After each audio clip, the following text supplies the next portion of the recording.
À Bois-en-Gancro, village de la commune de Boaké, cette bourgade, près de 800 âmes, issue du canton Pré-Pressou, est actuellement le théâtre d'un litige foncier opposant les propriétaires terriens au chef du village. Au cœur de la discorde, une parcelle de plus de 80 hectares, déjà lotie sur un total de plus de 280 hectares. Les propriétaires terriens et les acquéreurs sont confrontés à une expropriation de leurs biens au profit d'autres personnes. Sommés de suspendre les travaux, certains ont même assisté à la démolition des constructions déjà entreprises, exacerbant ainsi les tensions dans la localité. Porte-parole des acquéreurs. On n'a pas du tout été avisé. On nous a dit, et au départ, le problème nous demandait qu'on n'a qu'à surveiller nos sites. Après, d'ici, nous voit ici, il va nous mettre en prison. On est sorti de chez lui net. On a vu les gens sont en train de construire les maisons. Donc pour ne pas bafouer son autorité, nous sommes restés à la maison. En tant que non seulement acquéreur et puis porte-parole des acquéreurs, nous nous sommes constitués et puis nous sommes partis à la justice. Arrivés à la justice, on les a convoqués. Au départ, ils ne reconnaissaient pas qu'ils avaient cassé nos bâtiments. Après, à la maison, au bureau des référés chez une dame, au niveau de la justice, ils ont reconnu effectivement qu'ils ont cassé des trucs. Face à cette situation conflictuelle, plusieurs voies de médiation sont explorées. Le représentant des propriétaires terriens et le chef du village ont saisi la Chambre des rois et des chefs traditionnels de Côte d'Ivoire, section Béquet, afin de trouver une issue pacifique à cette crise foncière. Il a habité là-bas, il s'appelle Gagui. C'est son ami qui est DR de la construction. Lui, il est venu prendre 1 million dans ma main en disant que ce que le Koumoua est en train de faire, c'est du faux. Il a pris 1 million dans ma main, je suis allé prendre l'argent chez les géomètres. Le géomètre qui a loti mon coin, on est venu lui donner. C'est pour aller donner un juge à Abidjan. Tout ça, les preuves est là.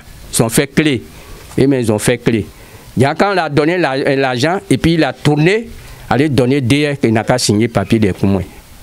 Ça, on n'a jamais vu ça aussi. L'État n'a qu'à voir le cas. En tout cas, vraiment, nous, on ne peut pas. Même chez nous, groupe Akandi, même l'oiseau est petit. Mais quand tu tues là, il ne faut pas brûler.